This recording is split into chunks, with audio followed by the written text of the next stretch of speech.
This tutorial is made up of 16 lessons and will take you through the process, tactics, and strategies to create your own revenue-generating affiliate site. Let's get started with the first lesson, where we'll talk about what affiliate marketing is and how it operates. So affiliate marketing is when you promote another company's products, and when someone makes a purchase because of your referral, you're compensated with a commission. Now, in order for the affiliate company to attribute sales to the right person, the merchant usually uses a unique link that looks something like this, which is called an affiliate link. When a visitor clicks that link from your blog, website, or wherever a cookie is stored on their device, and an affiliate cookie does two main things. First, it helps the merchant attribute the sale back to the right person. And second, cookies usually hold an expiration date, meaning people don't need to immediately purchase the product after clicking your link. Let's go through an example so everything is crystal clear. For instance, a visitor comes to your post about gardening hoses and clicks on one of your affiliate links. This leads them to a product on Amazon. But wait, they have to go and pick up their kids from soccer practice. So they do that, have dinner, and then go back to Amazon.com and their web browser. They find the product again and then purchase along with a game console controller. Because they clicked on your affiliate link, a cookie was stored on their device, and because Amazon has a 24-hour cookie duration, you would still get compensated a percentage for both the garden hose and the console controller, even though you weren't promoting it. Now that we covered the basics of what affiliate marketing is and how it works, let's talk about what you'll need to get started with affiliate marketing, which is coming up in the next lesson. In this course, we're going to talk about the 2 things you need to get started with affiliate marketing. The first is a property or platform. A platform is simply a place where you can recommend your links, so that might be your own website or YouTube channel. Now, creating either of these is pretty straightforward, so we won't go into things like how to make an affiliate website, because this course is about the actual marketing of an affiliate site. The second thing you'll need is relevant and consistent traffic. Relevant traffic means that you're attracting visitors to your website that are interested in a topic and ideally want to make a purchase soon. And one of the most important parts to getting relevant traffic is by creating content, which will house information, as well as your affiliate links. So that might be reviews of products, best of comparison lists, and how-to articles. We'll talk about how you can come up with these topics in a later module. As for getting consistent traffic, much of that will come down to where you get your traffic from. 3 of the most popular channels are social media, ads, and search engines. Now, social traffic is typically inconsistent because social media networks are designed to surface new content. But many affiliate pages can actually be somewhat evergreen. So if you don't have a significant following and brand, I wouldn't count on social media as a reliable primary source for traffic to an affiliate site. Now, ads can be great because you can get highly relevant traffic fast. But you have to pay for every single individual who clicks on your ad. So, unless you're a part of a very high-paying affiliate program and you have the expertise with ads and conversion rate optimization, I'd stay away from ads because you'll find yourself underwater fast. Now, search traffic is free, consistent, and passive, and the way you get search traffic is through a marketing method called search engine optimization, or SEO. It's the primary traffic source I recommend, and it's what many multi-million-dollar affiliate websites rely on. We'll go much deeper into the tactical and strategic elements of creating content and getting relevant and consistent traffic in a later module. But first, you need to know whether the reward will be worth the effort. So in the next lesson, we're going to talk about how to make money with affiliate marketing and how much you can actually make. In this lesson, I'll give you a high-level overview of how to make money with affiliate marketing. Now, as we discussed in the beginning of this module, when you join an affiliate program, you're able to generate unique affiliate links. And when someone clicks on one of your links and makes a purchase within a set period of time, you are paid to commission. So very generally speaking, the more relevant traffic you get, the more clicks you'll get on your affiliate links. And the more clicks you get, the more conversions, which equals more money in your pocket.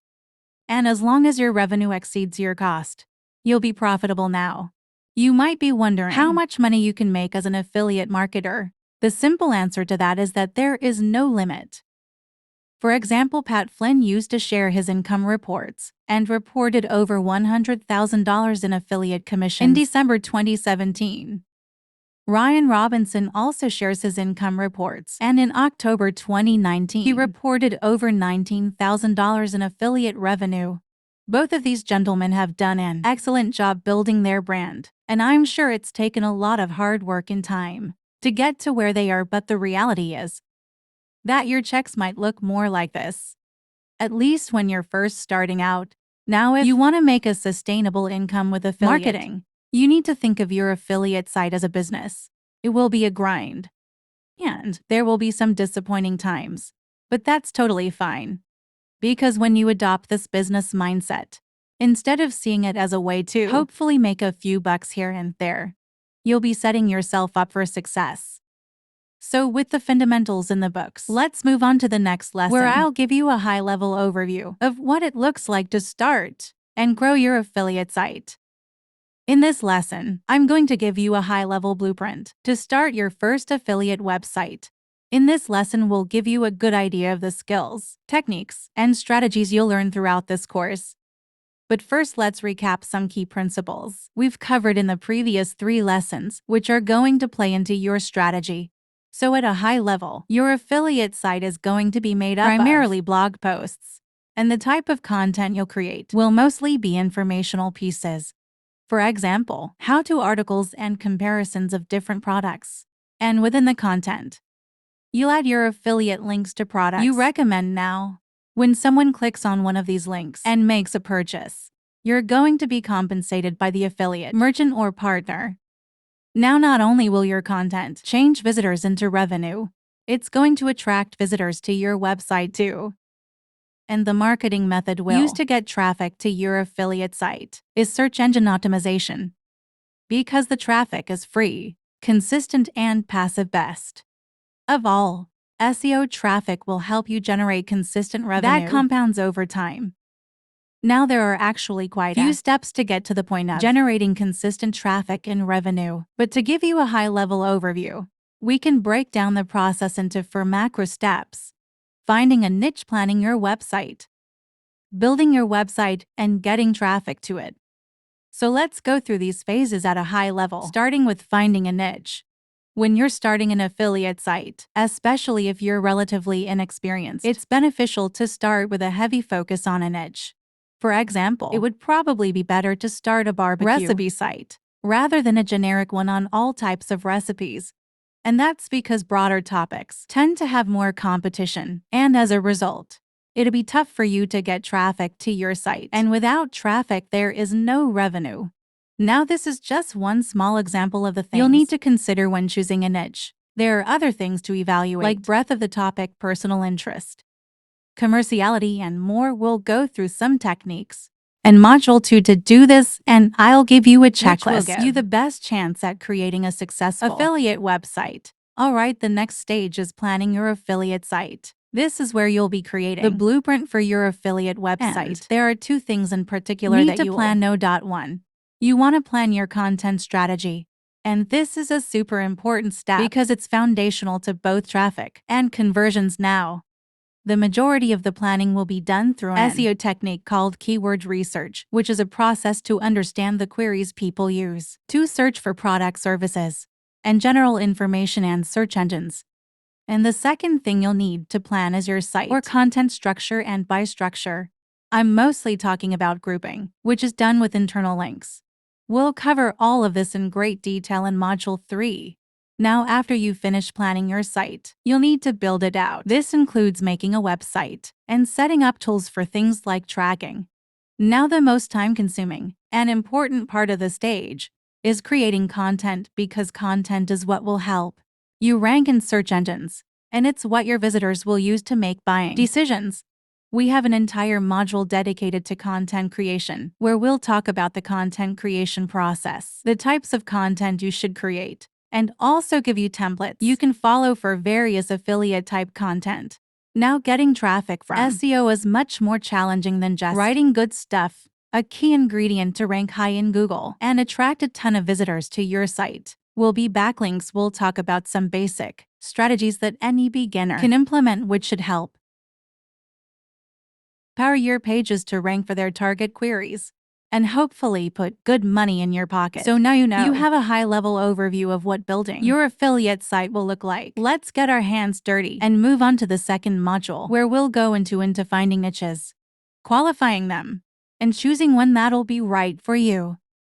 In this module, I'm going to show you how to find, choose, and qualify a niche that's right for you. But before we get to the techniques, to find and qualify a niche, you need to know what to look for in a niche. And there are 4 factors we'll focus on. The first factor is competition. And because we established in the first module that we'll be creating content and ranking it in search engines like Google, we'll be looking specifically at SEO and keyword competition. And the main purpose of this is to get in mind if we could somewhat easily for keywords that are relevant to an affiliate site. Now, there are a lot of things that go into assessing keyword competition, but at this level, we just want to get a high-level overview for a niche. So we'll use a simple 3-step process to do this. Step 1, generate keyword ideas. Step 2, filter for low-difficulty keywords, using a metric called keyword difficulty. And Step 3, narrow in on affiliate keywords. To get started, search for a phrase related to your niche in a keyword research tool like HFS Keywords Explorer. Then go to the Matching Terms report. Now, to filter for low difficulty keywords, just set a keyword difficulty filter to have a max value of something low, like 10. Finally, you want to filter for affiliate type keywords. For example, keywords that include the word best tend to surface product roundups like best golf clubs, or keywords that include the word review will usually surface product reviews like sticks, golf clubs review. To do that, hit the include filter. Choose the any tab, and in the text field, just add words like best and review. Now, if we hit the show results button, you'll see there are thousands of relevant, low difficulty keywords that cumulatively have high search demand. Again, we've only scratched the surface with keyword competition, and we'll go into more detail later. But if you want to learn more now, then I recommend watching our full tutorial in our free SEO course for beginners on how you can assess ranking difficulty for any keyword. In fact, I highly recommend watching the full course, as the concepts and techniques will be fully applicable for affiliate sites too. All right. The second factor is commerciality. Now, not all niches are created equal, some have insane commercial value, which can lead to millions of dollars in monthly revenue, while others might only result in a few $100s. If even ideally, you want to choose a niche that has mid to high commercial value, so that you don't reach a point where you'll max out on your profit potential. A few things you can do include market research on the niche, look at commissions for relevant affiliate programs, and look at advertising costs to get an idea of how valuable certain queries are to different companies. We'll talk more about understanding commercial value in the next lessons. The third factor to consider is personal interest. Plain and simple, you don't have to be passionate about our niche to make a successful affiliate site, but it doesn't mean you should choose a niche just for profit potential. From my experience, choosing a niche that you're at least somewhat interested in is the best route to go, because people often quit their affiliate sites because they have zero interest in the products they're recommending and the content they're creating. Losing drive may be the #1 killer of affiliate sites. The fourth factor to consider is breadth of this search market. Again, because we're going after search traffic, you want to get an understanding of how much traffic you can get to your content from search engines. Fortunately, keyword research tools make this easy for us because they tell us search volumes, which are the number of monthly searches that happen for a query. SEO tools can also give you search traffic estimations for your competitors, which is even more helpful than search volumes, because what we want is traffic, not searches.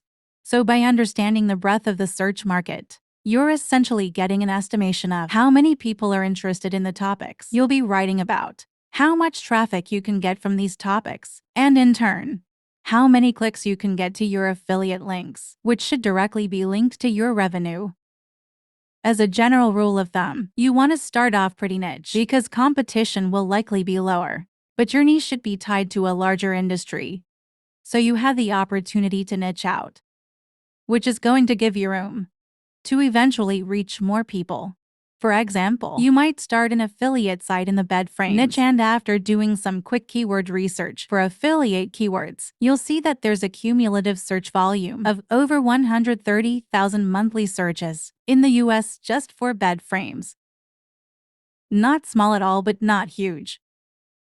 But the great thing about bed frames is that it's quite natural to niche out to topics like mattresses, pillow sheets, and even the broader topic of sleep. There's tons of room for growth. Now, what you're going to find as you're researching niches is that a lot of these factors are connected. For example, niches that are highly commercial will also have high competition. Goes away with low competition will often be things you're not interested in.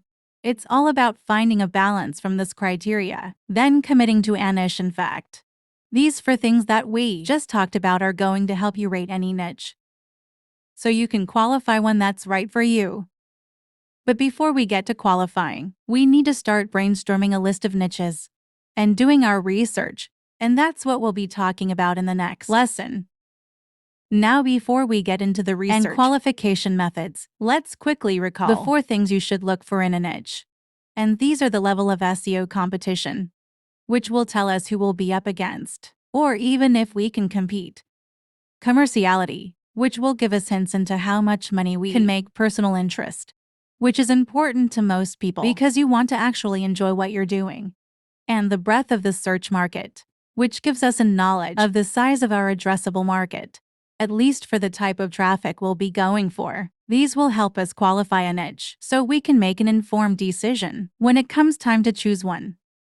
Now, the process to find and qualify niches depends on where you are in your niche selection process, and you'll probably fall into one of 2 buckets. Bucket No, 1, you already have a general idea of niches that interest you, and Bucket No, 2, you don't have a concrete idea yet, but you're open to any and all opportunities if they seem interesting. Let's go through the process for Bucket No 1 and I'll show you how you can find ideas to check off items on your qualification checklist as we go. Alright. So assuming you already have a general idea of niches that interest you, the first thing you'll want to do is write them down. So for me, that will be topics like golf, clean energy, and personal finance.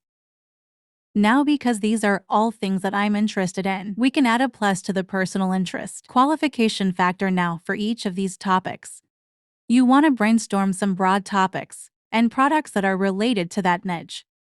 For example, if we were to do this for the golf niche, I jot down ideas like golf putter, irons, and wedge. Now, with our subtopics in hand, the next thing you'll need to do is about 3 minutes of preliminary keyword research, and you'll need a keyword research tool to do this. So I'm using Href Keywords Explorer, and all I'm going to do is paste my list of subtopics and run the search. Next, I'll go to the matching term support to get a list of keyword ideas.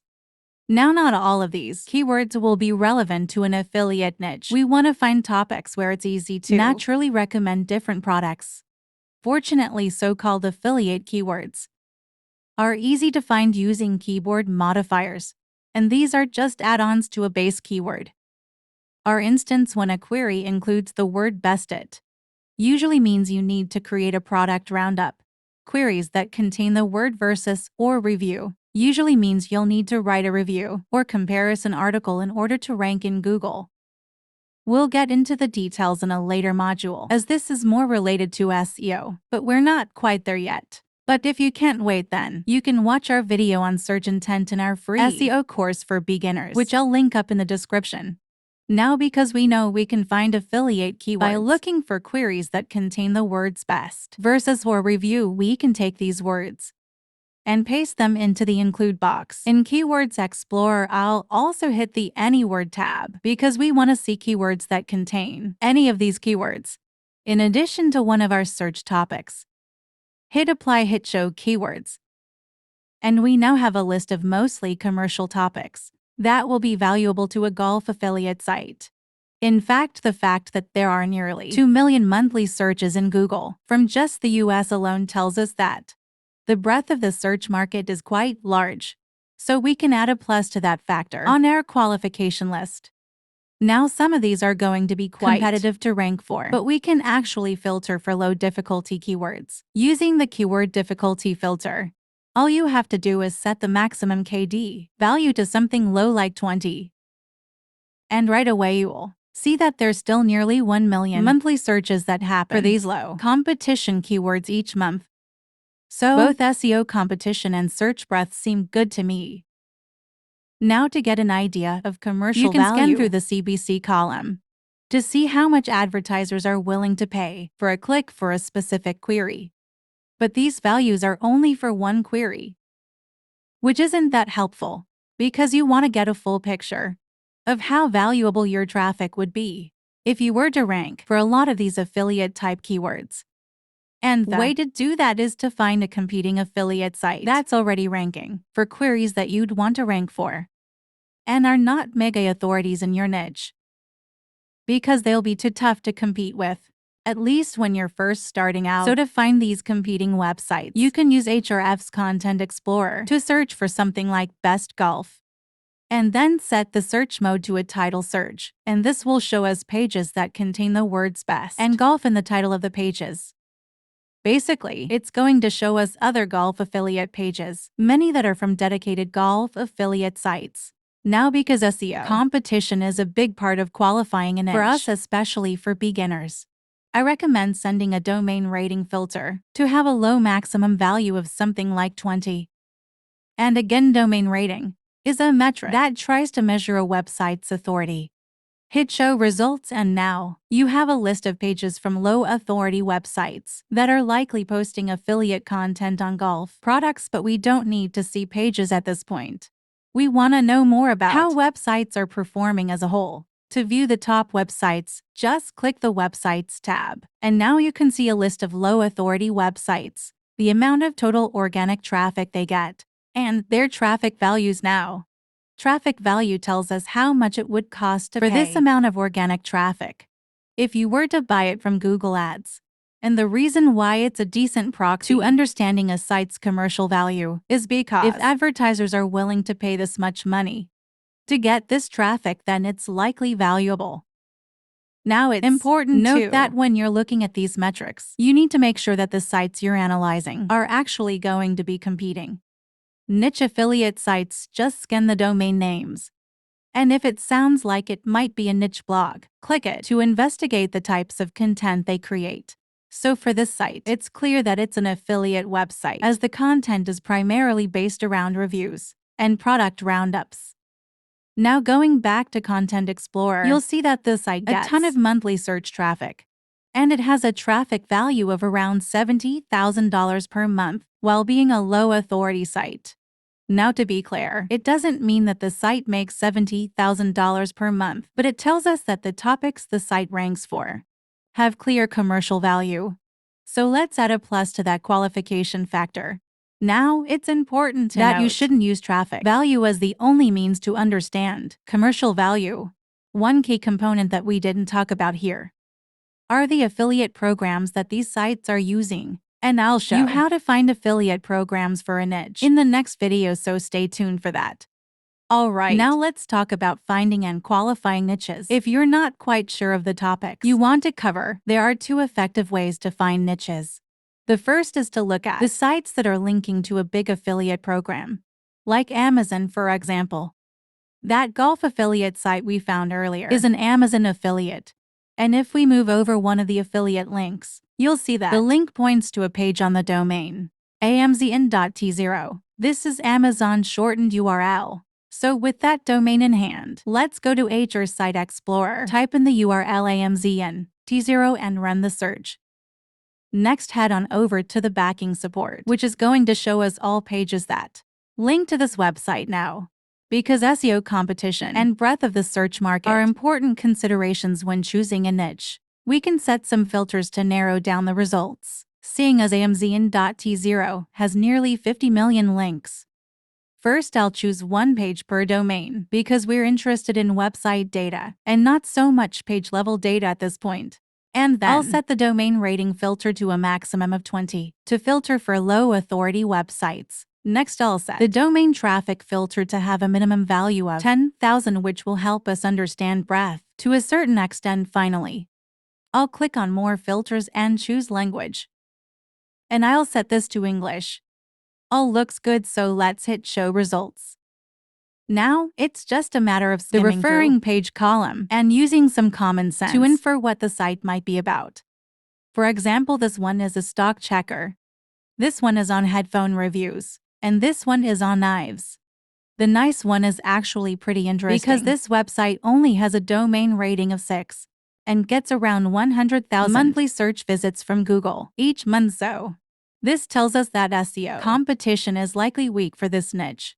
And the breadth of the search market, even for low difficulty keywords, will be decent, so let's add a plus to those factors. Now, to get an understanding of commerciality, we can look to the traffic value for this site. To do that, I'll just run a new domain search in Site Explorer for nothing but knives. And as you can see, the site has a monthly traffic value of around $50,000, which is pretty impressive for such a low authority site. Now, as for personal interest, that's up to you. Alright, the second way to find niches is to search for best of posts in Content Explorer. To do that, just search for best in the search box and set it to a title search. Next, we'll set a drive filter to have a maximum value of 20. And just like we did before, I'll set a website traffic filter to have a minimum value of 10,000.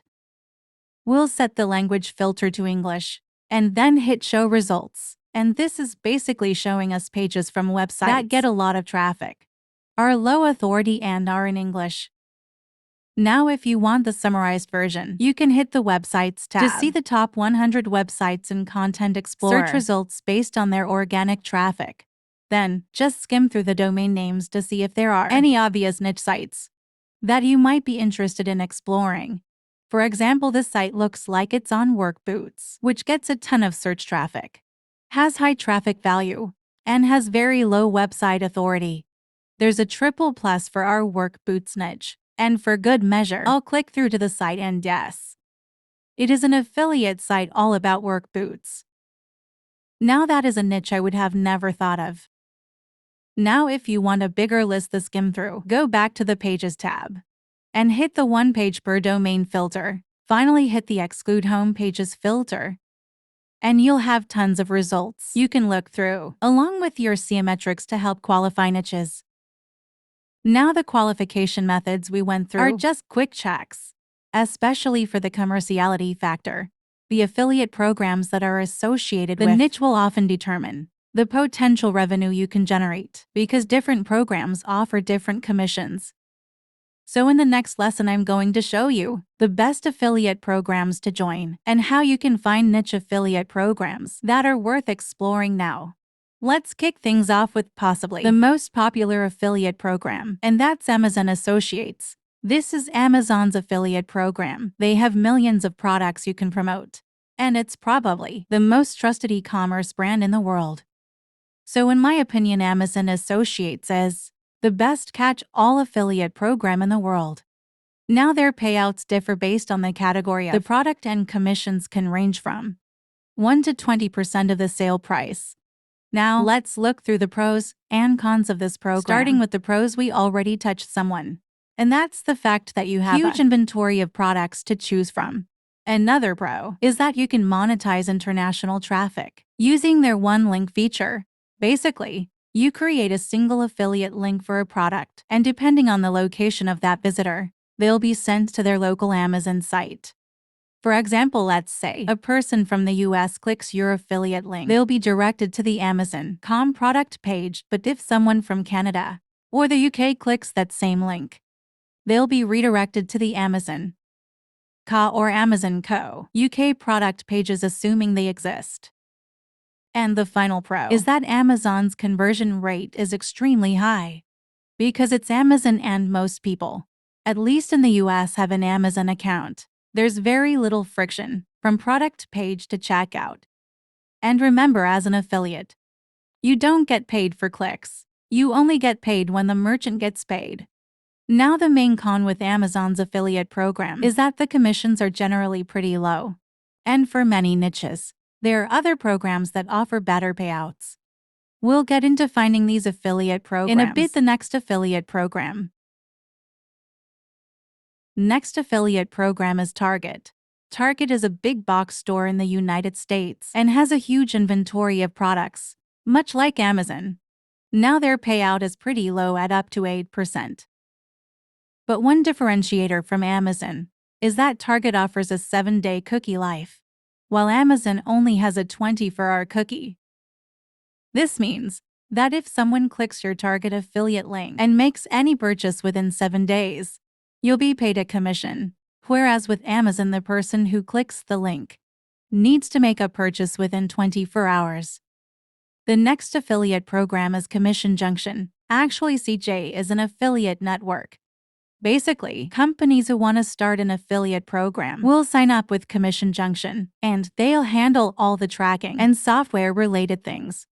Now, the pros of CJ is that you get access to a directory of thousands of affiliate programs. They also share stats like the average earnings per click over 7 and 30-day time periods, as well as the commission rates. Another pro is that unlike Amazon, you're not limited to physical products or Amazon subscriptions. There are companies that offer intangible products like Booking.com, which handles travel bookings, and software companies like GetResponse, which offers email marketing services. Now, a downside to CJ is that you have to actually apply for each program and get accepted. Most of these affiliate merchants, from my experience, are much pickier in who they allow to become an affiliate compared to Amazon. So, while it doesn't hurt to create a CJ account and apply for these programs, you may initially get rejected until you reach a certain amount of consistent traffic. But there shouldn't be anything to worry about, because if you follow the steps in this course, you should be able to do that with SEO, which we'll get into in another module. Alright, the next affiliate program is ShareASale, and actually this is also an affiliate network. Now, I won't bother talking much about ShareASale because it's pretty much the exact same as Commission Junction, but there are different merchants that use it.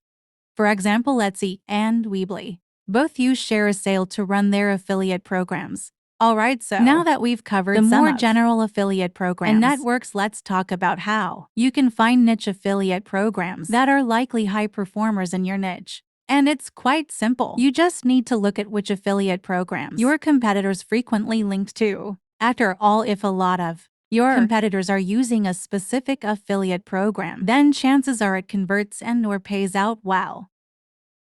And there are 2 ways to do this. The first is to go to Google and search for something like best product name. For example, in the previous lesson, we found an affiliate site about knives, so I might search for best knives for camping. Then you can click on a few of the articles to open them in new tabs. And all you have to do now is hover over the affiliate links to see who they link to. Now, this is functional, but it's not exactly efficient. A better way is to use a free feature in Ahrefs SEO toolbar. Just click on the icon, choose the Links tab and select External from the drop-down to see all external links on that page. And as you can see, this page only seems to link to Amazon's affiliate program. Now, if we look at the next ranking page, you'll see that they link to Amazon and another one called AvantLink, which is an affiliate network that companies like Ray and CampSaver use. So to research the programs further, you need to sign up for an account at AvantLink and check out the metrics they provide on these programs. Now, the downside to this method is that we're looking at just one page, and this page happens to be about knives for camping. But a site about knives would probably talk about kitchen knives too, and you don't buy kitchen knives at a camping store. So a much better way to get a holistic view of all affiliate programs in a niche is to see who your competitors link to most across their entire site. For example, in the last lesson on finding niches, we found this niche site about knives. And according to HR Site Explorer, it gets a ton of search traffic, which is quite valuable, as you can see from their monthly traffic value. Now, to find the affiliate merchants that this nice site links to, you just have to go to the Link Domains report in Site Explorer, which shows you all websites that the site links to. Just sort the table by the links to target column to see who the site links to most. Now all you have to do is skim the domain names to see if they look like it would lead to an affiliate program or network. We already know that all of the Amazon links will be affiliate links. Then you'll see the shortened URL sh, right? sl.com, which this site links to hundreds of times. This is ShareASale shortened URL for affiliate links. Now if we click on the number for this row and click one of the affiliate links, you'll see it leads to a knife company called Blade HQ, and if we look up that site and ShareASale, you can see the commission amount and earnings per click metric. Scrolling further to the list, you'll see that this affiliate site also links to Avonlink.com. And if we expand these links in a trap and click on one of those affiliate links, you'll see it sends us to another site called Butt Knives then. It's just a matter of researching the details on their affiliate program. Now, if you rinse and repeat these steps for a few popular niche affiliate sites, you should be able to find some common programs, which will be helpful when choosing the best affiliate program for your site. Your competitors have basically done the research and testing for you. Now, when you're choosing an affiliate program, you want to consider two additional things. The first is product and brand reputation. Beginners often choose programs that have the biggest payout. But the reason why a lot of affiliate programs offer huge payouts is because their product is inferior to many of their competitors' products. Remember, after someone clicks your affiliate link, they have to make a purchase in order for you to get compensated. Also, people who purchase poor quality products are more likely to return them. And when refunds from your referred sales happen, you lose your commission too. By recommending good quality products from solid and well-known brands, you'll help your visitors and your bank account. Quick side note, this is actually why I don't recommend using ClickBank as an affiliate program, as I've never once seen a quality product or brand run their affiliate program there. Alright, the second thing to consider is conversion rate. Now, most affiliate programs won't list conversion rates for their product and landing pages. But if you happen to be working with an affiliate manager in one of your programs, it doesn't hurt to ask. To illustrate the importance of conversion rate, let's run through an example for the knives niche. So according to Amazon's commission table, sports and outdoor goods pay out 3% of the sale, and most camping knives will fall into this category. But that other affiliate program we found on ShareASale, Blade HQ, pays out 5% well. Let's say you get 100 clicks to your affiliate and the average order value is $100. If 7% of those clicks convert on Amazon and only 3% of clicks convert on Blade HQ, then that means your commissions from Amazon will be $21, while your commissions from Blade HQ would be $15.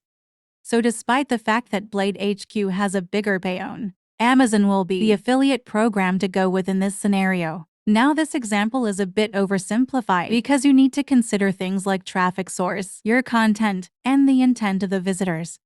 These are all things we're going to cover over the next 3 modules. In fact, the next module is all about planning your affiliate site strategy, which is going to give you a blueprint to follow for the rest of this course. In this module, we're going to do some planning for your affiliate marketing site now. Before we work on the actual tasks involved in planning, it's important we get on the same page and go over the affiliate marketing strategy we'll be using for our site. And we'll basically be expanding the affiliate blueprint that was covered in lesson 1.4. So as a quick refresher, we want to create an affiliate site that will generate consistent revenue. In order to do that, we'll need consistent traffic to pages that organically recommend affiliate products. And the best way to get that traffic is through a marketing technique called SEO, or search engine optimization, because traffic is free, passive, and consistent. Now, the general process to SEO traffic will follow 3 basic steps. Step 1 is to do affiliate keyword research, which is the process of finding topics that are suitable for an affiliate site that people search for month after month. Step 2 is to create content that people want to see when searching for these products. And step 3 is to get backlinks to these pages, which will help you rank high in Google search and get that consistent traffic to your pages, which again can allow you to build that consistent revenue. Now, these are the technical and creative things we'll have to do to get to our end result, but what we haven't really talked about yet is what the overall strategy looks like. From a bird's eye view, the basic idea is to choose a niche that has plenty of things to talk about, and then to choose a sub-niche from that niche. For example, you might choose golf as your main niche, and then pudding as your sub-niche. Then you'd cover absolutely everything the pudding category before moving on to the next sub-niche. Let's dive deeper into an example to help you visualize what the strategy looks like. So let's say your niche is fitness equipment and your sub-niche is dumbbells. That means you're going to cover everything under the topic of dumbbells. As an example, you might create equipment roundups on the best adjustable dumbbells, the best dumbbell sets, and the best dumbbells for home. Now let's zoom into adjustable dumbbells. So let's say you cover 5 different adjustable dumbbells in your posts like these ones. Well, to cover this in full, you now have 5 new reviews to write up. Now let's say you also want to write up content on dumbbell exercise as well. You can now write about dumbbell exercises for chest, biceps, triceps, back and legs. Let's zoom in on dumbbell exercises for biceps. This would be a listicle that talks about all sorts of great exercises for your biceps. And assuming you cover these bicep exercises, you have a bunch more posts you can create. Now, assuming your content is great, what you're essentially doing is positioning your site to be the authority of dumbbells in the eyes of visitors, which will help with conversions, and search engines, which will help with traffic. Now, assuming you get through the hundreds or maybe even thousands of dumbbell-related content, this is where you revisit your main niche and then choose another sub-niche. Let's go with barbells. Then you become the authority of barbells and do the exact same thing.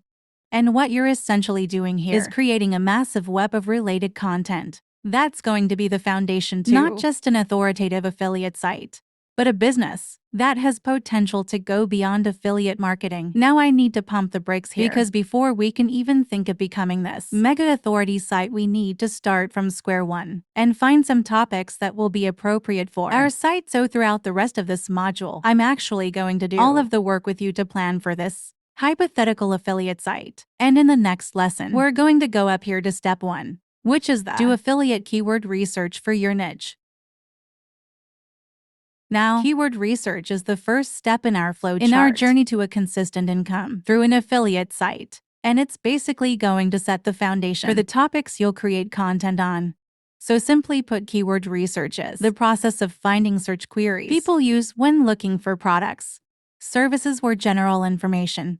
Now, because we won't be selling products or services directly to consumers with an affiliate site, we ideally want to find topics where it's easy to organically recommend products. But before we get into the techniques to find topics, it's important we talk about one foundational thing that's massively important in SEO. And that's search intent. Search intent tells us about the purpose of a search's query, and by understanding the intent of a query, you'll be able to determine whether you can easily recommend products or not. For example, if someone searches for best protein powder, chances are they're in the market to purchase a product, but they want to weigh out the pros and cons, look at different brands, and assess variables like price, quality, and so on. As a result, you actually need to recommend products. And the people who read this article may very well click affiliate links to the products and make a purchase. Whereas a topic like what is protein powder is more informational in nature. Based on the keyword alone, we don't know whether the searcher is writing a research paper, exploring the world of supplements, or wants to know which type of protein powder to buy. Simply put, this topic probably wouldn't generate many clicks to protein powders because the majority of people aren't in the market to buy any, so adding product recommendations would probably be unnatural. Now, in general, there are 4 types of so-called affiliate keywords we'll want to go after, and these are general comparisons, branded comparisons, product reviews, and T&A keywords. Now, before we get into how you can find these types of keywords, I'm going to choose a niche and do keyword research with you. So to set some context, I'm choosing baby products as my main niche. And as I taught in the previous lesson, I'm going to choose a sub-niche to start. Let's go with car seats. All right. So let's talk about the 4 different types of affiliate keywords, how they fit into an affiliate marketing site, and how you can find them for your site. The first type of keywords are general comparisons. These are your typical best product name keywords. For example, best car seats, best booster seats, best strollers, etc. It's super easy to recommend products and posts targeting these keywords because searches are looking for product comparisons. After all, the keyword best implies that a comparison needs to be made. On top of that, people searching for these best product name keywords are likely in the market to purchase something in the near future. They just don't know which product yet. So to find these keywords, you'll need a keyword research tool, and I'll be using HFS Keywords Explorer. Alternatively, you can follow along with this tutorial using HFS free keyword generator to get started.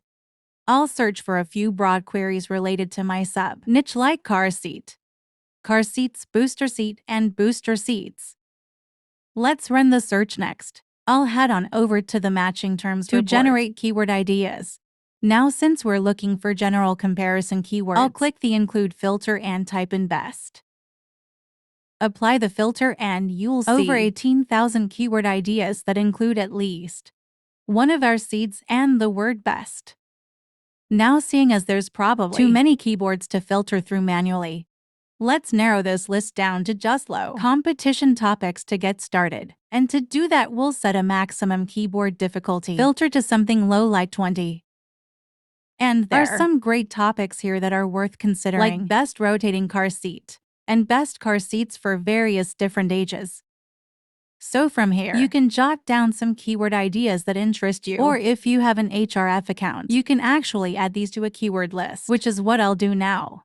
If you don't have an Href account, you can still use our free keyword generator. In search for something like best product name, you have limited data, but it should be good enough to set you off on the right track. Now, a quick but important side note.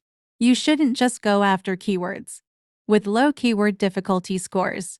Higher competition often indicates that there's more popularity and or commerciality to a topic. For example, the query, best car seat, is significantly more competitive than the ones we were looking at. And according to HFS Keywords Explorer, the top ranking page for this query gets around 38,000 monthly organic visits from the US alone. So these types of keywords are adding to your keyword list too, at least to tackle at a later time, when your site is a bit more established. Alright, the next type of keywords are branded comparisons. These are keywords where a searcher wants to compare the difference between two branded products. For example, that might be Kiko car seat versus Graco. These types of keywords usually have lower search demand, but they typically convert better than general comparison keywords because the searcher has likely narrowed down their purchasing decision to a few key products. The easiest way to find these keywords is to create a list of brands or products in the same category. So assuming I wanted to find branded car seat comparison keywords, I could search for a bunch of car seat brands and run the search. Next, I'll go to the matching terms report, and again I'll go to the include search box. And this time I'll type in versus, and I'll also add the phrase car seat. Since these companies make all sorts of baby products, apply the filter and we now have a list of keywords that will work perfectly for branded comparison blog posts. Now if we do the same thing, but instead of brands as our seeds, we use a list of specific car seat models, you'll find even more great branded comparison keywords to add to your list. Now, if you don't have an HR's account, you can do something similar with our free keyword generator tool. Just type in something like product name, versus, and run the search. Jot down any keywords that are of interest to you, then rinse and repeat for the next brand. Alright, the next type of keywords are detailed product reviews. These queries will typically follow the format, product name review. And people who search for queries like this are likely very close to making a purchase. They've researched multiple products, something caught their attention about a specific model, and now they want a more in-depth review on it. Now, just like the branded comparison keywords, search volumes will be lackluster to say the least. So if you're going to buy these products and actually review them, choosing products that people are actually searching for may be a smart way to do it. A simple way to find brands and models worth reviewing is to go to a popular e-commerce site and look through the different categories and brand names in their navigation. So right now I'm on buybuy.baby.com and I'm looking at their shop all car seats page. Now if I click on the drop down for brand, you'll see a list of brand names that you can jot down. So I've already gone ahead and done that. Saved a list to my clipboard. So I'll paste a bunch of these into Keywords Explorer and run the search. And let's head over to the matching terms report. Again, we'll hit the include filter, but this time we'll search for the word review and add an asterisk at the end, which will act as a wild card. And just like that, we know exactly which brands we'd want to review and some specific models, which we now have keyword metrics for. So take some time to add more keywords to your keyword list. And when you're ready, we'll move on to the last type of keyword, which are TNA keywords, which stands for trust and authority. Now, in order to rank your pages, you need to have some kind of page level and website authority, meaning you need backlinks. But since all of the keyword types we've discussed so far are commercial in nature, it'll be tougher to get links to these pages. I mean, would you rather link to a post about 10 random car seats or one about car seat safety? Probably the latter, right? Seeing as it's non-commercial and provides more objective value for your audience. Now, while these keywords may not directly contribute to your revenue, it'll still serve to important purposes. No. 1. You'll build trust with your audience since you're creating helpful content. And no. 2. You'll build authority through links. Hence trust and authority. So to find these keywords, let's search for a few seats that are related to car. Seats like car seat, car seats, and booster seat. Next, I'll go to the matching term support. And then I'll hit the questions tab. Since we're looking for informational topics, let's set a keyword difficulty filter to a max value of 20. And we now have a list of relatively easy to rank for keywords, so I'll add some to my list until I'm satisfied, and you should too.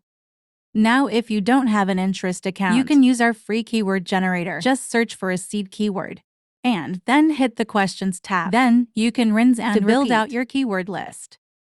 Alright, so by now, you should have a nice list of keywords from each of the 4 affiliate keyword categories: general comparisons, branded comparisons, product reviews, and TNA keywords. But all we have at this point is a brainstormed list of topics. There's no real order or structure to the content, which is important in SEO, as it helps to build out that huge web of related content that I showed you earlier. So in the next lesson, we'll take your list of topics and actually plan out specific content pieces we'll need to create and start building out what SEOs often call topical authority. In this lesson, I'm gonna walk you through a simple affiliate marketing content strategy. More specifically, we'll be taking the list of topics from your keyword research and organizing them into logical structures that will help grow your SEO traffic to your affiliate site. Now, as I mentioned in lesson 3.1, we want to create a massive web of related content, covering all of the important topics in our niche. And the main benefit here is that all of these relevant pages will be connected and essentially work together to build what SEOs loosely call topical authority. And if we had to define topical authority, it's when a website becomes an authoritative source on a chosen topic in the eyes of visitors and search engines. Now, the 2 parts that make up so-called topical authority are topical coverage, meaning content, and backlinks. We'll talk about the latter a bit later because I want to illustrate the importance of topical coverage. Let's say you have a site in the golf niche. If you publish a post on the best golf clubs, no one's gonna think, oh yeah, they're the authority in golf, or golf clubs, or golf equipment. To become the go-to place for information on golf, you need to cover topics like best golf balls, best putters, best golf shoes, how to hit a driver 300 yards, what is a handicap in golf, and I could go on for hours. Plus, the content would actually need to be good. Now, even this example hardly illustrates becoming an authority in the golf niche, because there's just so many things you need to cover. Because golf is a huge topic. This is why focusing on a sub-niche is a more advisable approach to building topical authority. And this is the way we chose a nation module too. So you cover topics like best golf balls, probably one golf ball review, probably one X golf ball review, tailor-made TP5, review how many dimples are on a golf ball, how to properly clean golf balls, which golf ball generates the most spin, best golf ball for high handicappers, and add another 100 or so topics.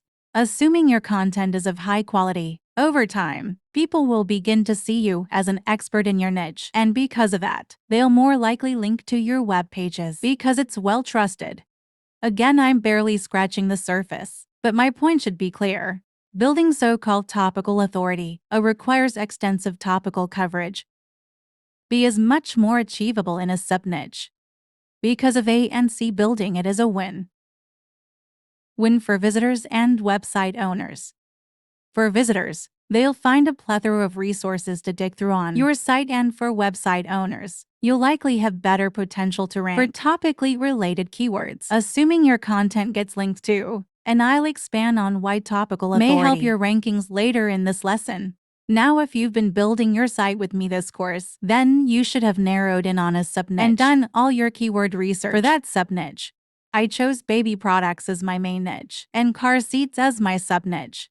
And in all, I generated a list of 239 car seat-related keywords that I also categorized into the 4 different types of affiliate keywords: general comparisons, branded comparisons, product reviews, and T&A keywords.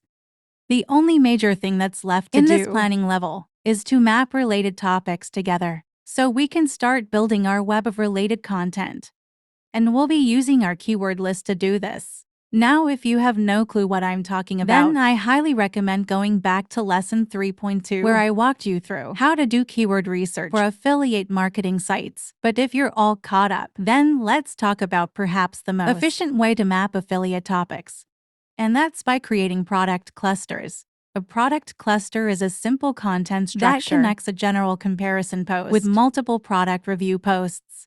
Let's look at what this might look like for my car seat site. So first, I'll choose a general comparison topic from my list, like best car seat for 3-year-olds. This topic will sit at the top of our pyramid. Now, because general comparison topics will need product comparisons and recommendations, we'll need to choose some car seats to compare in our post. And in my opinion, the best place to start is to draw from real-life experiences. For example, I actually own 9 car seats, so it's fair to say I've done my share of research and real-life testing.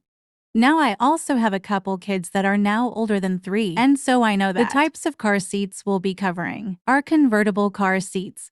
One of our car seats is the Diona Radian 3 RXT, which I really like, so I'll definitely include it in my roundup. Now, visually speaking, we would just add a branch under our main topic, best car seat for 3-year-olds, and call it Diona Radian 3 RXT Review. Now, another car seat we have is the Bride Tax Marathon, which I also like and would recommend. So let's add another branch. Now, I'm not particularly happy with some of the convertible car seats I've bought, so let's see your product review keywords to see which other car seats we could potentially add. Now, I've already gone ahead and looked at product specs, reviews, and installation videos for 14 different convertible car seats, and after researching, I've categorized our list of best car seats for 3-year-olds to a total of 6 car seats. The 2 that I have hands-on experience with, the Bride Tax 1 for Life Great Go Extend to Fit, Great Go Forever DLX, and the Safety First Go and Grow. So let's add branches to our flow chart each of these models. So to review, we know we're going to create a post on the best car seats for 3-year-olds plus. We're going to write -1 different product reviews for each model in our general comparison posts, like BritX 1 for Life Review, Graco Extended Fit Review, and so on. Now, from an on-page perspective, we can simply connect these pages when we use an internal link from our general comparison post to our product reviews, and it would also make sense to link from our product reviews to our general comparison post. We now have a product cluster. Now, the reason why I call product clusters efficient is because as your library of product reviews gets bigger, creating content for general comparisons gets faster and easier. For example, when we go to create a post on, let's say, the best convertible car seats for small cars, we've already covered the Diona Radian 3 RXT review in our best car seat for 3-year-olds post, and that model just happens to be the go-to car seat for small cars. Now, branded comparisons also fit seamlessly into product clusters. Looking at our list of branded comparison keywords, you'll see that there's this topic on Graco, Extend to Fit versus Forever. Well, we just wrote to product reviews for these, so writing a branded comparison post would be super easy. And of course, we could easily add internal links to the product reviews, whether they're one-way or reciprocal, in a very organic way, all right. The last type of keywords on our list are T&A keywords, which again stands for trust and authority. And these are mostly informational topics. Now, these topics may not directly impact your revenue, but they serve importantly. They can help you earn more backlinks, reach wider audiences, and build trust and authority. Product clusters informational posts on affiliate sites typically have less of a pyramid-type structure to them. For example, if you have 4 pages on T&A topics, they won't necessarily link together, creating a perfect pyramid. Internal linking on these pages will mostly come down to do it if and when it makes sense. For example, let's say we're writing a post on car seat safety.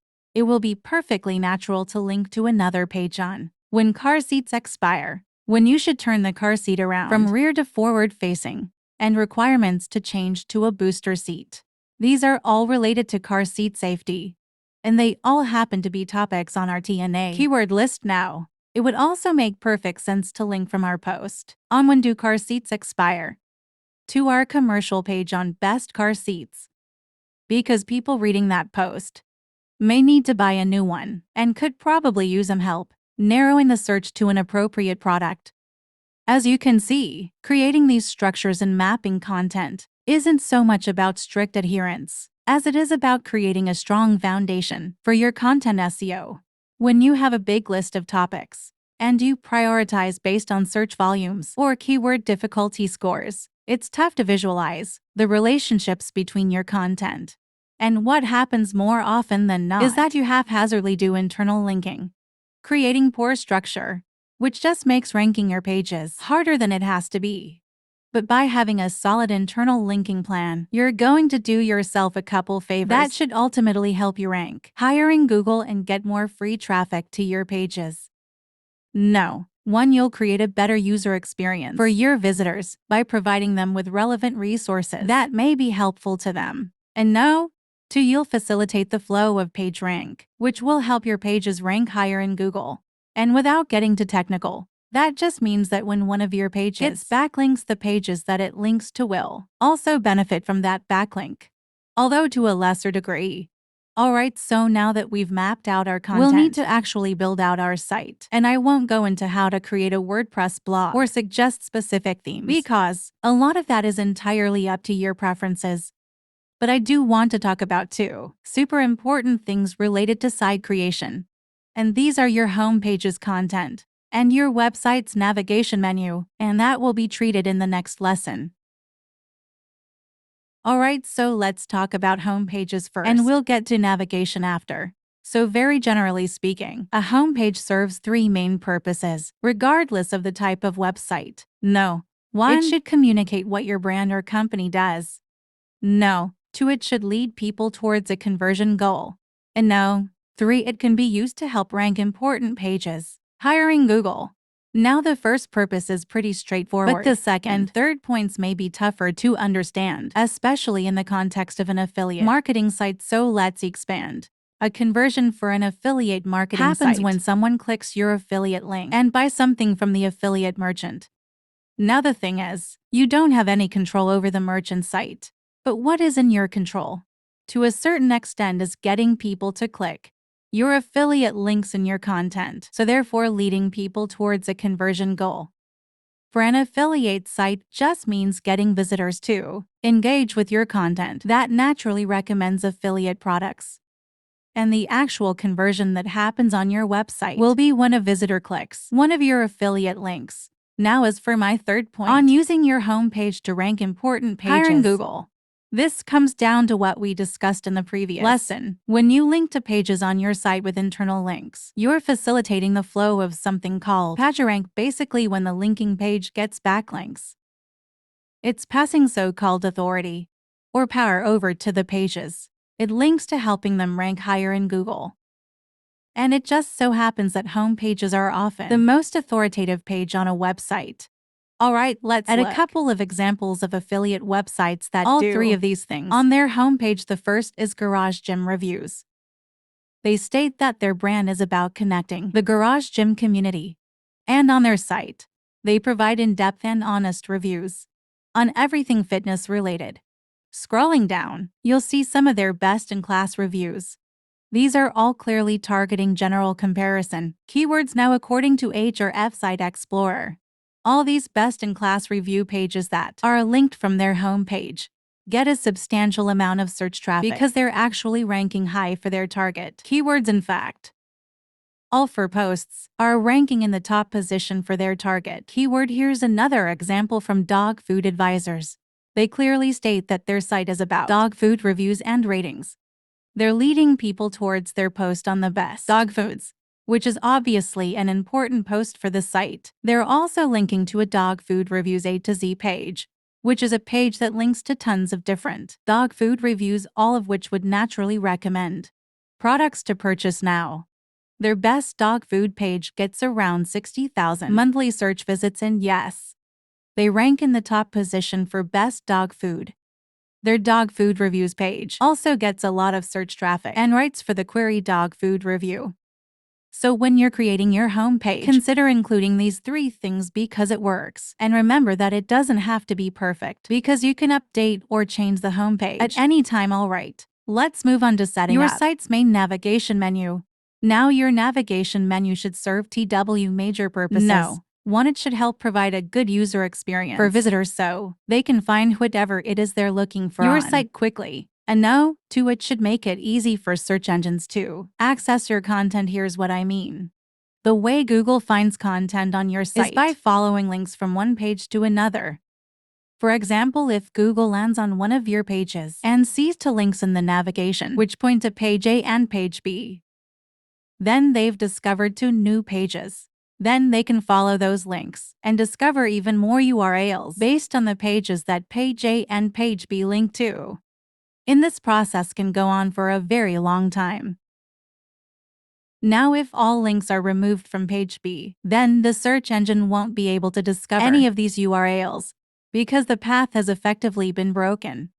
This is an overly simplified explanation of how Google finds content. But the main point is that we want to make it as easy as possible for search engines to discover our content so they can add it to their search index. And a well-thought-out navigation menu makes this possible now. Your navigation links will largely depend on the number of pages you have on your site or plan to have, which is typically dictated by the breadth of your niche and sub-niches for a small site. The solution is easy because you've already created product clusters, which I taught you how to do over the past couple of lessons, so you can simply link to some of your general comparison posts and your blog archive page. This way, all your pages are accessible within a couple clicks from any page on your site. Now for a larger site where you have too many comparison posts, for your nav menu you'll want to create category pages and link to them from your navigation. For example, if we look at the Wirecutter, which is a huge affiliate site, you'll see they have many categories in their navigation menu. Now, if I hover over tech and click on the headphones category, you'll see the majority of posts at the top of this page are for general comparisons, and these pages link out to all sorts of other posts on their website. Again, there's no exact formula for navigation or internal links. Ultimately, you want to create a good user experience for visitors and make your content accessible to search engines. Alright, so if you followed along from lesson 3.1 to now 3.4, then you should have completed your keyword research, your content mapping strategy, and now your homepage and navigation architecture. Now, it's time to actually create your affiliate content, and that's what we'll be diving deep into in the next module. In this module, I'm gonna show you how to create content for your affiliate site. And there are 2 main goals for our content. Number 1, we wanted to rank in Google so we can get consistent traffic to our site. And 2, we want our information to be helpful to visitors so they can make informed purchasing decisions and we can get compensated with affiliate commissions. Now, before we get into actually creating this content, I wanna talk about something that's frequently pondered upon. And that's how much informational versus commercial content should I create for an affiliate site? Before we try and answer this question, I want you to envision 2 different sites at opposite extremes. One site with just informational content and another with just commercial content. Let's talk about the completely commercial site first. To help you visualize the types of content on the site, it'll be just best of comparisons versus posts and product reviews. Now, the problem with this kind of site, in my opinion, is that unless your reviews are legit, one of a kind, and demonstrate authority and expertise that's unmatched, it's going to be tough to really stand out. The only example I can think of that did this well was the Wirecutter before they were acquired by the New York Times. At that time, no one was really doing hands-on reviews of products with well-thought-out tasks because it required a lot of time, money, and expertise. But the Wirecutter consistently did this really well. As a result, they earned the trust of people and earned backlinks with ease, making it an overall authority in product reviews. The bar is much higher now, so to translate, if you are not able to at least get backlinks to your commercial pages, you probably won't be able to rank. Therefore, you won't get much traffic to your site, and you won't make much in commissions. Now let's look at the other extreme, the completely informational content. This site will have tons of how-tos, tutorials, guides, and basically anything for purely informational purposes. Now, because informational content typically earns backings more easily, you'll have a better chance at ranking and getting traffic to your site. But the main downside to creating a fully informational affiliate site is that you'll stunt your revenue potential because commercial topics are going to be easier to naturally recommend products. And affiliates get paid when people click those affiliate links and make a purchase. So back to the question.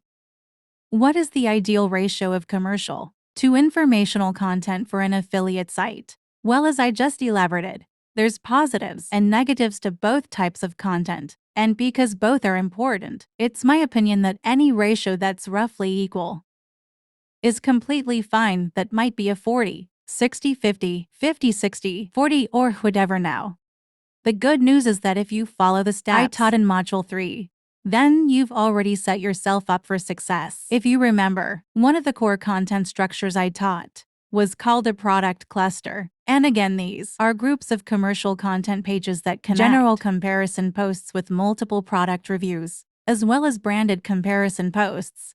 So if we were to transform this map into topics for a hypothetical car seat affiliate site, we might have best car seats as our general comparison, these topics as our product reviews, and maybe one branded post like Diona Radiant versus Britax Marathon.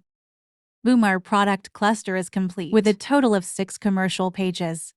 Now, if we were going for a 1-to-1 ratio, we'd want to choose around -1 informational pieces about car seats. To do that, I'll draw from my keyword research list, which I created with you in Module 3. Now, all we have left to do is create content on these topics, and creating content is what we're going to go deep into in the next lesson, where I'll show you how to write commercial blog posts that get traffic from Google and convert into affiliate commissions. Hi, it's Emma, and in this lesson, I'm going to show you how to write money-making blog posts for an affiliate site. And when I say money-making, I'm referring to the 3 types of commercial posts we covered in Module 3.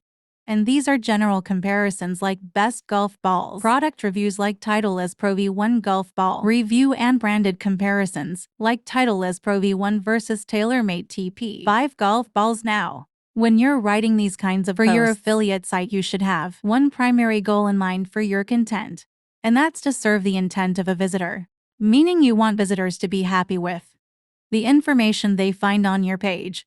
Now, the reason this is important is because when content satisfies the intent of visitors, you increase your chances of ranking higher in Google, because Google wants to show the most relevant pages for any given query.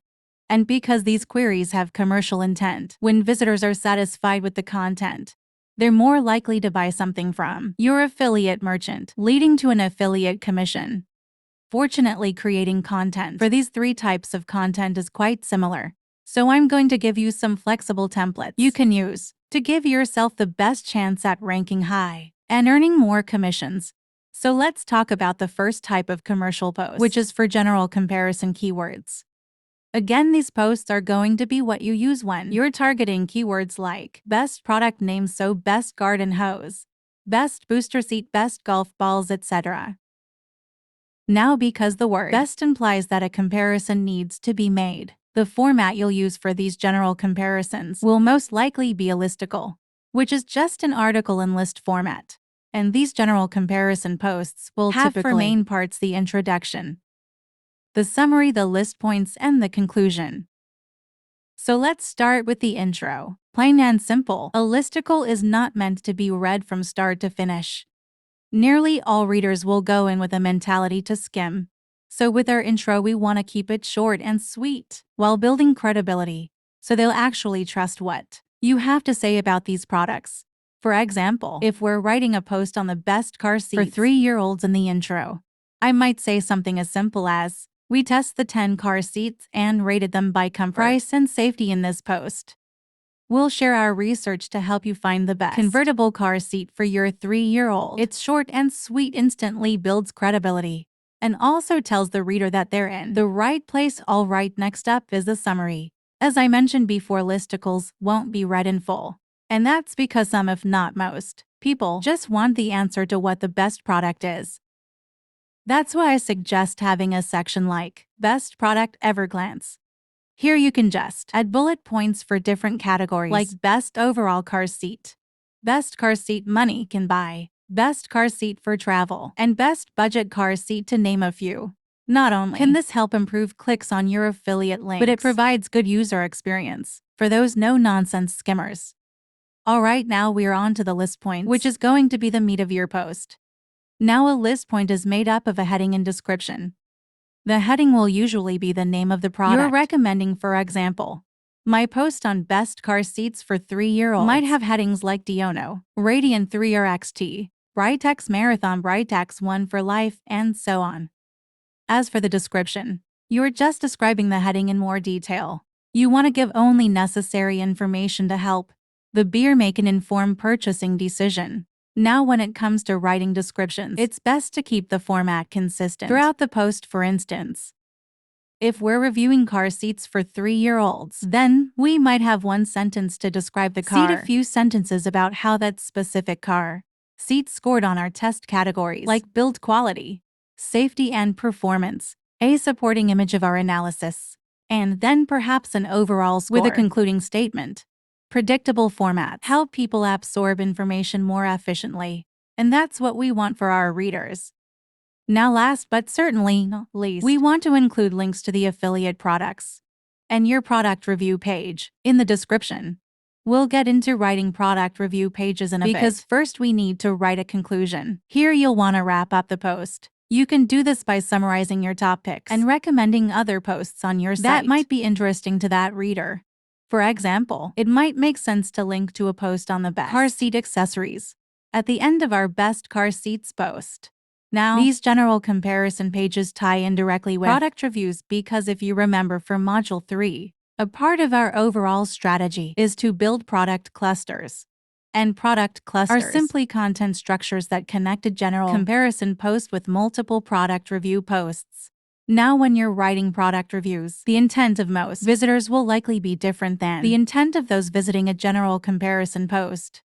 People who visit a best of post most likely don't know which products they're interested in, whereas someone who visits a product review page titled something like Diono, Radiant 3R XT Review, has likely narrowed down their search to a few products that interest the most. They're likely closer to making a purchase and want to dive deep before they spend money. So your goal for product reviews should be to outline the positives and negatives to help visitors decide if that specific product is right for their needs. So with that said, here's how I think a product review should be written. First will be the introduction, and much like the best of post, you want to keep it short, sweet, and on point. And the two things I think are essential for product reviews is to show the reader they're in the right place, and b, to internally link back to the general comparison post to complete the product cluster structure.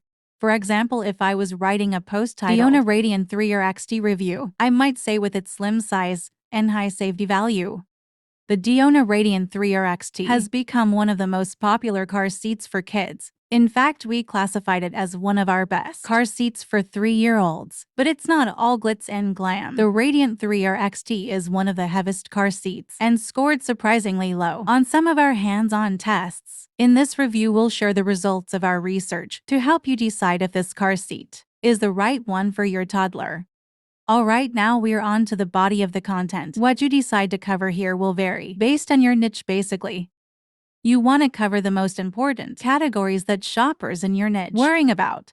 For example, with car seats that might be safety size, comfort, ease of installation, portability, and specs. For golf balls that might be distance, spin control, materials, feel, and price, these are the things you should cover in your product reviews, where each category will be your heading. And these categories are essentially what will create your product review template. Now with the conclusion, you just want to wrap things up and perhaps suggest who the product is best for example. For our Deodorant Radiant 3R XT I might say the Deodorant Radiant 3R XT is a solid choice for children ages 2 to 6. In fact, it scored extremely high in all of our tests. On top of that, it's the only car seat we tested where we could easily fit 3 of them in the back of a small sedan. If budget is not an issue for you, then you won't be disappointed with the Diona Radiant 3R XT, and we're done. Alright, the final commercial blog post. I want to talk about our branded comparisons. And these are your typical versus posts. For example, the Diona Radiant 3R XT versus Britax Marathon. Now when we think about someone who's coming to a page like this, we know that the visitor has likely narrowed their product research down to 2 or more products, but they can't really decide on which one is right for them, so they want to do a side-by-side comparison. Basically, they're coming to your page to weigh out the differences. So just like with the product review post, we want to address that in the introduction and again, help them make an informed purchasing decision throughout the body. So here's what the intro might look like. The Diona Radiant 3R XT and Britax Marathon are the heavyweight champions of convertible car seats. They both have all it takes. Yet they're completely different in just about every way in this post. We'll compare the main features of both models to help you decide which car seat is best for your little one. Now as for the body, we want to take a similar approach to product reviews and cover important topics that someone looking to buy a car seat would want to know. So again, for a car seat shopper, that might be safety, size, comfort, ease of installation, portability, and specs. But a key difference here is that instead of highlighting these things for one product, we want to compare the differences between the different models. Think of comparison tables that I'm sure you've seen on sites like Apple or your favorite e-commerce store. Now for the conclusion, it would be much the same. Just wrap things up now. 2 important things to note from an SEO perspective in these branded comparison posts is to internally link to the individual product reviews, as well as the general comparison guide. And this is going to help you complete your product cluster and create that beautiful structure we talked about in Module 3. Now, writing money making or commercial posts is pretty straightforward. For an affiliate site, creating informational content, on the other hand, is a bit more nuanced. So in the next lesson, I'll show you how to write informational blog posts that are likely to rank and show you how you can turn informational pieces into silent profit generators. Hey, it's Emma, and in this lesson, I'm going to show you how to write informational blog posts for an affiliate marketing site.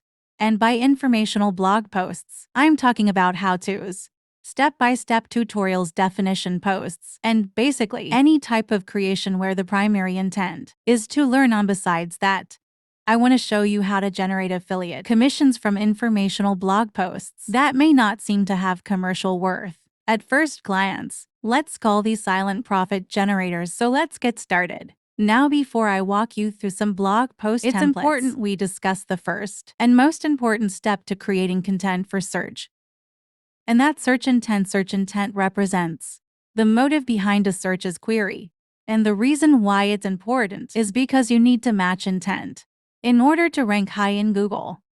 For instance, if we were creating a post about how to clean car seats for our hypothetical kids' car seat site, what do you think our content should look like? Should it be a step-by-step tutorial where you walk them through cleaning your kids' convertible car seats? Or should it have a different format Or, wait, is this for convertible car? Or should it have another format? Or, wait, is this for convertible car seats? Infant car seats or booster seats? Well, this was kind of a trick question because the motive for the query, how to clean car seats, is actually about cleaning the seats in your car, not cleaning a kid's installable car seat. The way we identify search intent is by entering the query in Google and looking at the top rat pages. After all, search engines want to show you the most relevant result for a query, so the top ranking pages are essentially a guide to what Google thinks best serves the intent of a searcher. So as you can see, the top pages for how to clean car seats are all about cleaning regular car seats. So creating a post on cleaning kids' car seats probably wouldn't rank for this query because it's not matching intent. Now, for argument's sake, let's say that intent is about cleaning children's car seats. Because the keyword has the word how to in it, you might automatically think you need to create a step-by-step guide.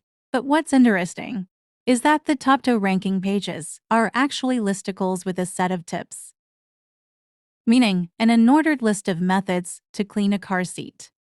So if you want to compete, you should follow suit and create a post with a similar format to improve your possibility of ranking high. We have a full SEO course for beginners where we go much deeper into matching search intent and actually creating optimized content for search, so I highly recommend watching that. I'll link that up in some SEO content writing tutorials in the description. Alright, let's move on to a few blog post you can use for different types of informational content, and all of these content pieces will contain a caption, introduction, body, and conclusion. Let's kick things off with the first post type, and that's listicles. Listicles are blog posts that contain chronological lists such as tips, product recommendations, tools, techniques, myths, mistakes, or whatever. For the title, you can use any of these templates. Let's turn them into working titles. 11 ways to sneak snacks onto a plane. 7 SEO tips that actually work for blogging techniques to grow your audience. Titles for list calls are about as easy as they come. Now, as for the introduction, your goal should be to build trust and excitement in as few words as we have, because most people are coming for the list points. For example, if you're writing a post on 7 SEO tips that actually work, you might say, ranking high in Google is more challenging than ever before, but that doesn't make it impossible. As you can see, our blog ranks for over 11,600 keywords in the top 10 of Google today. I want to share a few simple SEO tips that helped us get there. The intro is short and helps build trust because we have proof that we've already achieved what the reader is hoping to achieve: higher Google rankings. The last thing I recommend including in the intro is a table of contents with jump links. This makes it much easier for visitors to navigate throughout your post, especially since listicles need to be skimmable. If you're using WordPress, there are plenty of free plugins to choose from. Just search for Table of Contents in WordPress's plugins repository, and you'll find plenty of free options to try. Alright, on to the main content. In the most basic form, your main content will have a series of H2s or heading tags and content that complements the headings.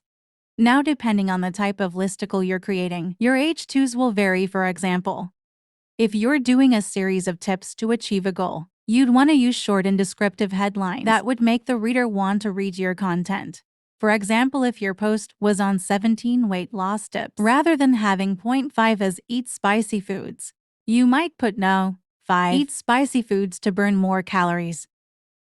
Now, as for the content that goes under these headings, you may want to consider creating your own mini template. For example, if your post is on weight loss tips, you might explain why your tip helps with weight loss in one sentence, and you might explain how it works and cite some research studies. Then, you can end up a list point with 2 sentences that will assist the reader put that tip into action. Consistency creates a predictable reading experience for your visitors, and it also helps you as a writer to avoid tangents, which break flow. So with a mini template in hand, it'll just be a matter of filling in the blanks for each subheading, and before you know it, you'll be onto your conclusion. For list points, I wouldn't overthink the conclusion. The majority of people aren't even going to get here, but it's still important to create closure for people who do. My recommendation is to briefly summarize a key takeaway and then recommend additional content that's related to your post. And internal links are good to use because they pass link authority and, overall, create a better user experience for your readers. So here's a sample of what this template looks like. Feel free to pause or rewind to make sure we're on the same page. And then let's move on to the next blog post template, which are step-by-step tutorials. Step-by-step guides are your typical how-to post, where you go through a series of chronological steps to teach how to accomplish something.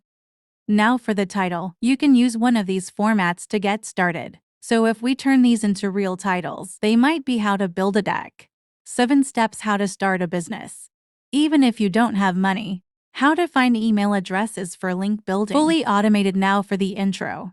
Write a short one using the PSP method, which stands for problem, solution, and proof. For example, let's say you have a step-by-step guide on how to do YouTube keyword research. Your intro might read, looking to expand your YouTube channel and attract more views. The trick is to target topics with search demand. This is the approach that helped us grow our YouTube channel from 10,000 to over 200,000 monthly views in 1 year.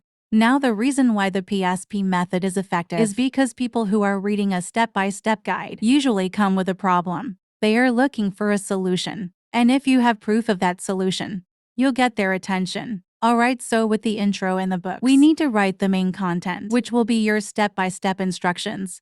And because step-by-step guides have a logical sequence of instructions, you can use your H2s as the main steps. For example, our post on YouTube keyword research might have H2s. Like step 1, map out a hierarchy of topics.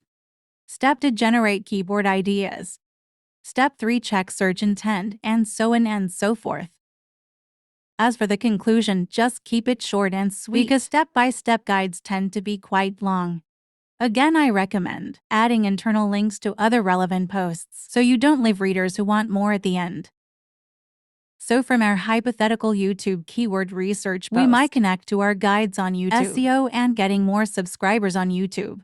Both are relevant to YouTube keyword research and serve what a reader might want to learn next.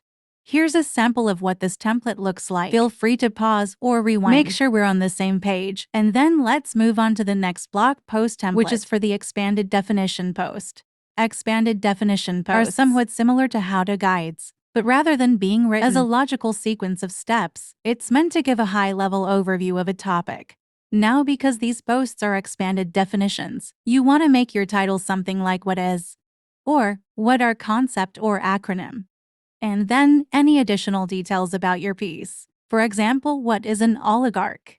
Everything you need to know. What are SERP search engine results? Pages explain what are NFTs. A detailed introduction to expensive JPEGs. Now, the great thing about expanded definition is that there's a clear format you can follow for the intro, main content, and conclusion. In short, you want people to come for the definition and stay for the details. So for the introduction, you'll want to keep it short and sweet by defining your concept or acronym. For example, our page on what are SERPs immediately gives the definition, shows a supporting image, and then tells you what you'll learn in the rest of the post, with jump links to each section. Now for the main content. I highly recommend spending some time on your outline because you only want to include the most important points that a person searching for what is something would want to know. For example, if we created a post targeting what are NFTs, you can start by searching for ideas in Google's also asked box. So from this list, these could act as potentially good subtopics. You could also look in the related term support in Ahrefs Keywords Explorer. So based on these keywords, I'd probably want to talk about the meaning of fundable, which is the F in NFT. I don't want to talk about how you can buy an NFT and how to invest in NFTs.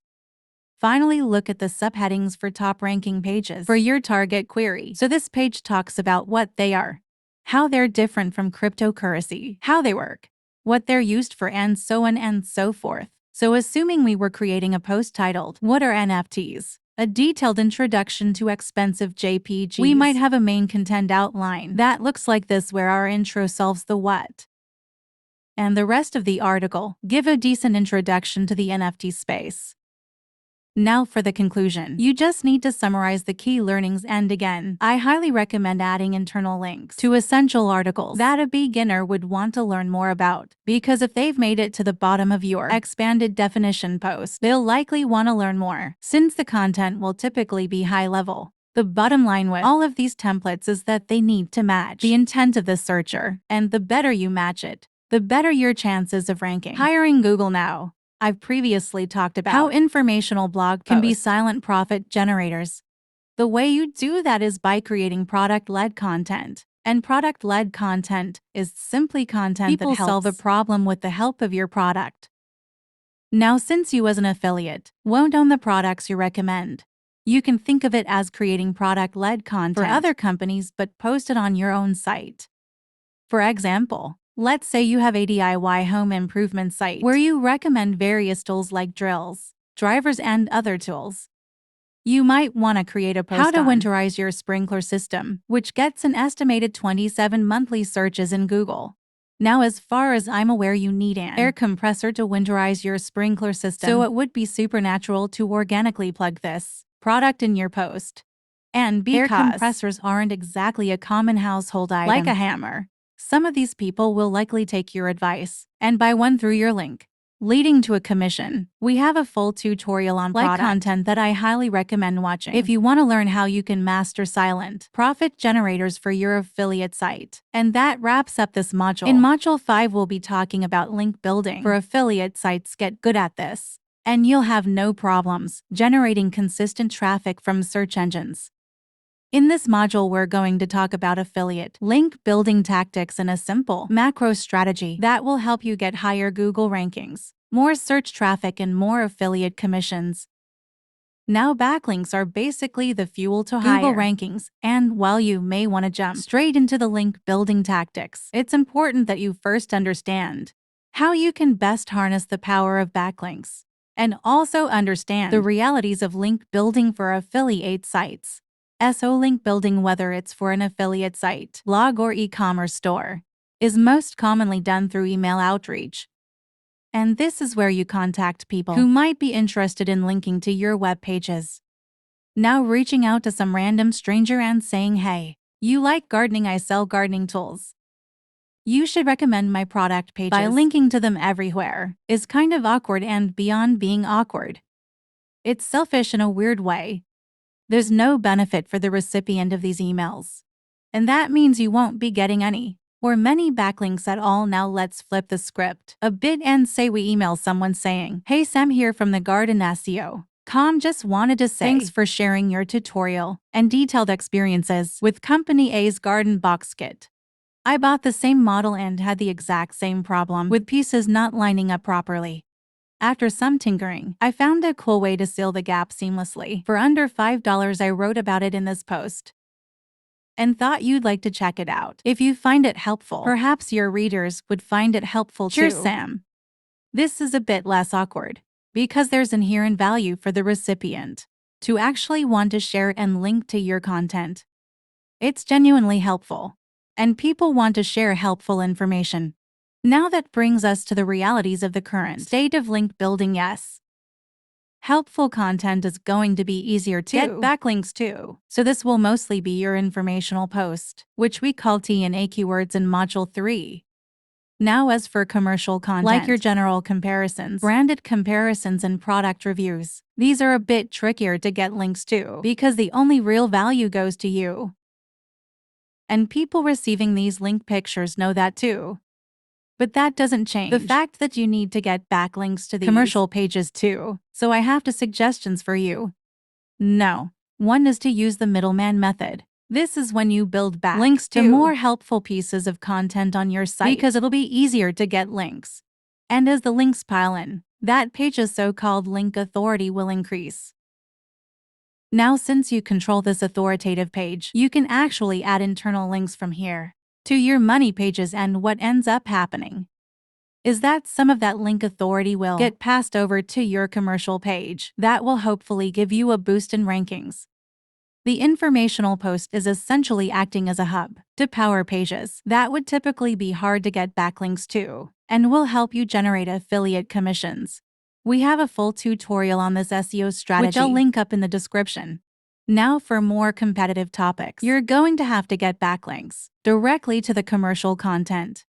And the best way you can do that is to just make your content really good. And when you actually have content that's hit a level way beyond your competitors, you're going to want to promote it because the reviews and roundups will be so good that it'll feel like a crime not to share it. A few things you can do to improve your content is to actually do hands-on reviews with videos, add custom photography or graphics, or get unique insights from experts in the industry.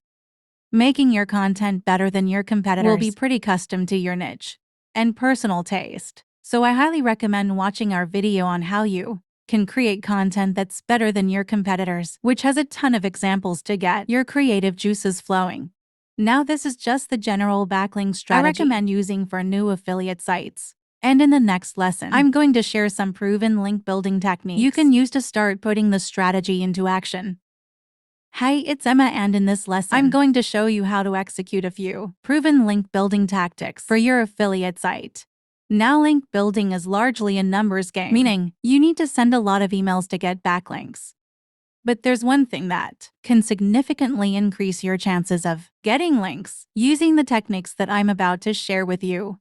And that's expertise. When you're an expert at something, that usually means you have unique and interesting insights to share. And as a result, people will take your word more seriously. For example, let's say you have a beauty blog, and in one of your posts you mentioned that getting regular teeth whitenings is for your overall oral hygiene. Now, if some random person emails you and says you're wrong, and they wrote a post explaining why you're wrong, called Best Teeth Whitenings, you'll probably ignore them. But if a dentist emails you and tells you that only types of teeth whitening products are good for you and the ones mentioned in your post are downright dangerous because of X, Y, and Z, you might be inclined to make changes to your content and link to their content. They clearly have expertise. Now, being an expert in the context of link building doesn't mean you need to be in the top 1% of your field. The majority of people writing content probably aren't even interested in the topics they write about. So even being a passionate hobbyist can go a long way, as you'll have interesting insights to share from your own personal experiences. Now, I know absolutely nothing about teeth so whitening. Don't pass around this misinformation. But the point is that if you're positioning yourself as someone who's knowledgeable in your niche, link building will be much easier, especially for the tactics I'm about to share with you today. And that leads us nicely into the first link building tactic, which is the Get Free Press from Herald. Herald stands for Help a Reporter Out. It's a service that connects journalists with sources. Just sign up for an account as a source, and you'll start getting emails with a list of queries from journalists at various publications. And these include Business Insider, The New York Times, and USA Today, to name a few. Now, Herald is a super easy way to get high-quality backlinks because the journalists are the ones that are soliciting sources, not the other way around. Now, there are tons of requests that come in on a daily basis, and the majority won't be relevant to your niche. So you can set up a simple Gmail filter to sort through the noise. Just go to your inbox and click on the caret to bring down Gmail search options. Next, set the From field to Hero at Help a Reporter. Then. You want to set the subject to Hero within square brackets since all of their emails include that in the subject line. Finally, set the Has the Words field to any keywords you want to monitor. And you can also use the OR search operator to include multiple keywords or phrases. Click Search to see what the results will look like, and check out some of the emails to ensure you're getting relevant results. If everything looks good, click on the caret again, and then click Create Filter. Now, even though we filter down the results to relevant, it doesn't mean journalists are going to cite you just because you respond. And while you should go the extra mile to provide unique and insightful information, half the battle is in responding to the right questions. So to increase your chances of getting mentioned, prioritize queries where journalists are likely looking for multiple experts on the topic. For example, in this query, Bustle is looking for a relationship therapist, as in the plural of therapist. And they want to know more about boredom in relationships now. The description is even more clear that they want multiple experts. She says, I'm working on an article called 13. Common mistakes that lead to boredom in a relationship. So more likely than not, she's looking for multiple experts that can fill in the blanks in her outline. So if that niche makes sense for you, then provide your best answer in as short of a response as possible, and then move on to the next query. Now, if you're an expert in the field, then make sure to state your credentials at the beginning of your email to set the tone and earn their trust through your knowledge and experience. I'd recommend using HARO without an end date in mind. The quality of links are just that good for the amount of effort it takes to respond. And if you're pairing HARO with the affiliate homepage strategy I taught in Lesson 3.4, you'll be maximizing the mileage from these highly authoritative backlinks. Alright, the second tactic I recommend is guest posting. Guest posting is when you create content to be posted on another website, and generally speaking, that post comes with attribution and a link back to your site. Now, while some sites won't allow you to link to yourself within the content, most will, as long as it makes sense. It adds value to your guest article. So the first thing you need to do is find websites that are likely to accept guest posts. To get started, you can use HFS Content Explorer, which lets you search through billions of pages and get metrics for all of them. Just search for a topic related to your niche and run the search next. Let's set a domain rating filter to weed out both very low and very high authority websites. So I'll choose a range like 30 to 60. I'll also choose the one page per domain filter, since we don't need to pitch the same website multiple times. Finally, I'll set the published filter to the past 90 days, which will help us narrow in on websites that have published or republished content in the last 3 months. Now we still have around 80,000 websites our search results, which just way too many to pitch. So let's head on over to the websites tab, which will show you the top 100 websites from your search results. Now, it's just a matter of looking at the domain names, visiting ones that look relevant, and pitching your guest posts where appropriate. For example, this site gets decent search traffic from Google, has a decent website authority. It has a bunch of authors, meaning they likely accept guest posts. So let's visit their site and take a look through some of their articles. Things look fine here, so let's head over to their About page. And since they list their editor here, I'd probably try and pitch them with my idea. Now, if you don't know how to find people's email addresses, I'll link up a video on how you can do that in the description. Alright, the next link building tactic I recommend is podcast interviews. Much like guest posting, being interviewed on a podcast puts you in the spotlight as an expert in front of someone else's audience. So if you actually have expertise in your niche, this is going to be an easy one for you that'll help you build a reputation as an authority in your niche and get backlinks while you're at it. Now, the thing I love about podcast as a link building strategy is that it only takes around an hour of your time, and links are almost a given if you choose your podcast appropriately. Here's what I mean. A lot of podcasts have episodes pages on their websites, and these pages almost always include a link back to the guest's homepage and their social profiles. So to find podcast prospects that are likely to link to your site, you can simply reverse engineer a podcast interviewee's homepage backlinks or social profile backlinks. For example, if you're in the SEO niche, you might want to check backlinks to Tim Solo's Twitter profile, since he's been a guest on a bunch of podcasts. To get started, I'll go to HRS Site Explorer and paste in his Twitter URL. Next, I'll go to the backings report. Now, to narrow it on links from podcasts, I'll set a page title filter to search for referring pages where the word podcast or episode is in the page title. From here, you can sift through the results, visit relevant pages, and pick yourself as a guest when appropriate. The benefits to being on podcast goes way beyond links. You get the chance to meet like-minded people in your industry, and building your network can go a long way, even from an SEO perspective. Now, if you follow the course and rinse and repeat these 3 tactics alone, you should have no problems getting some traction to your affiliate site. If you want to go beyond these tactics, then I recommend watching our full tutorial on link building for beginners, which I'll link up in the description. And that wraps up our affiliate marketing course. I've linked up a full playlist to this entire course in the description. Thanks for joining me. Consider subscribing, and I'll see you in the next tutorial.